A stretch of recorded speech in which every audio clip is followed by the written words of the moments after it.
Coach, welcome. You get him on mute though. Can you hear me okay, Coach? Yes, sir. I got you. Fantastic. Well, thanks for joining us. We appreciate the time, Coach. If you would just give us a quick opening statement on how bowl preparations have gone so far, and then we'll go right into questions. All right. Our guys have been good spirits, getting after it. Proud of the way they worked. Proud of the way all of them came back, locked in and ready to go from some travel break they had, and got all of them back. They did a great job getting back, and they've been awesome. So we're getting ready now to head over to Atlanta. All right. Thanks, Coach. All right. We'll go ahead and go right into questions for Coach Smart. Please raise your hand, get in the queue, and we'll start off with Jordan Hill. Go ahead, Jordan. Yeah, Kirby, just want to ask at this point in the week what the availability looks like for Ladd and Warren. Yeah, we're excited to get those guys hopefully back, and we'll see how they do this week. All right. Next, we'll go to Connor Riley. Yeah, Kirby, sorry, not exactly about Peach Bowl, but you signed 2 transfers last week. What did you see in them that you thought they'd be a good fit for your program? We knew about those kids coming out of high school. I think a lot of them, they performed at a high level in our conference, and I think they'll challenge and compete with the rest of our roster at being competitive wideouts, which is important in this conference. All right. Next question to Brooks Austin. Yeah, Coach, I'm just curious. When you turn on the tape of Ohio State most of the year, they seem to be a 3-high football team. You turn them on against Michigan, they're loading the box, committed to stopping the run. I guess which defense are you expecting to get, and how do you prepare for both? Well, I expect to get a little bit of all of them. Some of that will be probably determined by what personnel we're in and how we use our guys. We've got 3-4 really good tight ends, and we hope to be able to use those guys in this game. And a lot of that's going to boil down to how we play and what we do and try to dictate to them. They've got a really good defensive football team. They're very physical, done a great job dating back to the Oklahoma State days, and very good, aggressive, multiple package on defense, where they give you multiple looks and things. All right. Next, we'll go to Joey Kaufman. Kirby, CJ Stroud mentioned that Georgia was his second choice school coming out of high school. Just wondering what you remember the most about recruiting him and scouting him as a quarterback prospect coming out of California. Yeah, I loved his mom, man. What a tremendous woman. She's awesome. Went all the way across the country and got to sit in his home and visit with him. And, he has a really good disposition about him. He's not real high, not real low, not real emotional. He keeps a really level head, which to me at quarterback is one of the, the number one qualities you can find. And he came on a visit to our place as well and got to see him at the Heisman, and he's just matured. And to see him grow, he's always had tremendous arm strength and touch and velocity on throws. But he's become a complete quarterback there in their system. All right. Next question from Zach Klein. Hey, Kirby, I know you try to keep everything the same in terms of practice, routine, schedule, but do you look at these extracurricular things, the MLK visit, for example, as an important or a necessity part of a bowl week, or more of a distraction?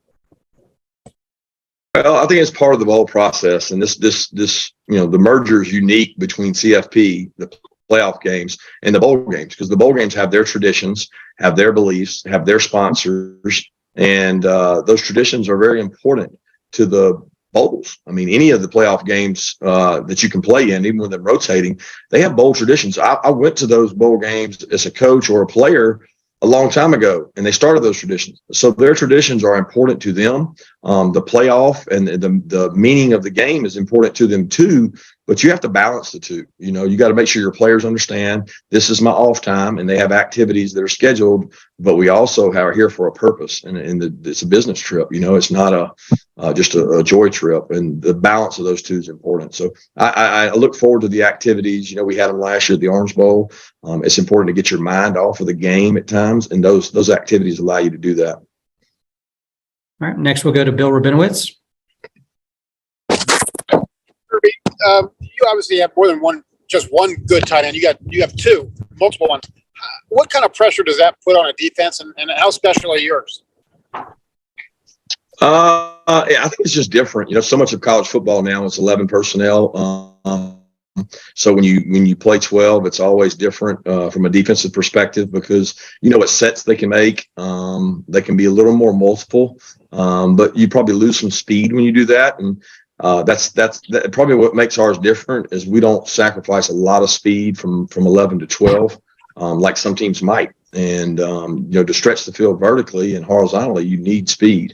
So 12 has been a good personnel for us this year.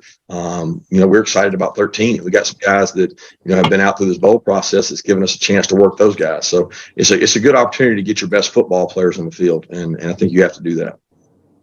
All right, we'll go next to Chip Towers. Yeah, Coach, we may have addressed this with you, but if you don't mind, Chris Smith, it just seems like the example. He's from right there at Hapeville Charter, not too far from where you guys are. And he seems to have, having come back as a fifth-year senior, played himself into an All-American and a legitimate NFL draft choice. What can you say about the progress that he's made and the path that he's taken? Yeah, really proud of Chris and his growth. He came in as a really astute, tough, competitive, fiery, just competitor. And he's grown into this incredible leader. I think through his passion and his competitiveness, he hates losing at anything. He dislikes underperforming. And he's one of those guys, when you give stats in practice, he calls you out if he thinks they're wrong. So he's really prideful about things.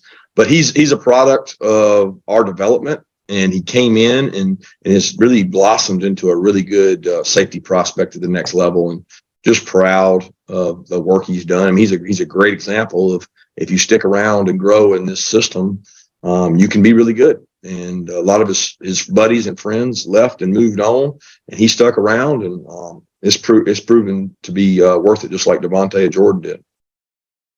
All right, next we'll go to Mark Weiser. Kirby, what's been the key to maintaining the level of success on defense with new coordinators and a new cast of guys for the most part in terms of frontline guys? It's just culture. I mean, that's not going to change. What we do is not going to change. So it doesn't matter if one coach leaves or another coach leaves. That doesn't impact our defense. We rep a lot of players at practice. We have a system set up to get our 2s and 3s ready. So, the next cast of defensive players is getting ready right now, just like they were last year. So I think if you've got a good formula for getting guys ready, it prevents large gaps in seasons. All right, time for just a few more. Next, we'll go to Nathan Baird. Go ahead, Nathan. Kirby, it seems like this multiple running back thing has become kind of a staple of Georgia's offense. Is that something that philosophically that you felt especially committed to? And if so, why is that?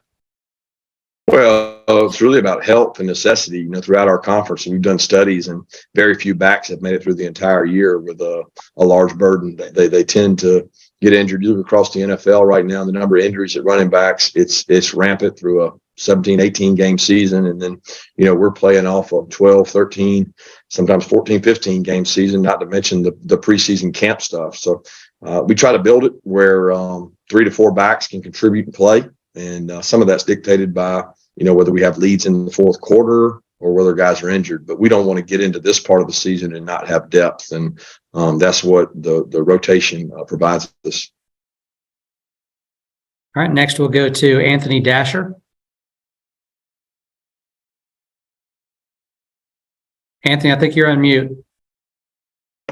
I sure am. Coach, what's the advantage of playing in the same venue for 3 times this year? I couldn't understand you there. Same what? No, what's the advantage of playing in the same venue like Mercedes-Benz for the 3rd time this year? Probably that where the scoreboard, the clocks, and all the different stuff is the biggest thing. The field's the same. There's not a lot of difference in terms of the diameter and the width of the field. But I think it's more about familiarity of the quarterback knowing the shot clock and the ribbons and the different things. The biggest difference is, both teams will get to practice in there, so they'll be familiar with it by the time the game starts. All right, we'll take our final question from Jake Rowe. Go ahead, Jake. Kirby, wanted to ask you, last year, it's not often you get into the college football playoff coming off a loss. You guys did it last year. Ohio State's doing it this year.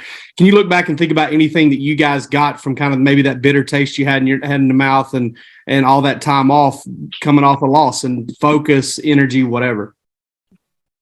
Yeah, it recentered things. I think you recalibrate and you look back, and sometimes the reality of your weaknesses pop up a lot more in a loss. We like to say, why do you got to lose to learn?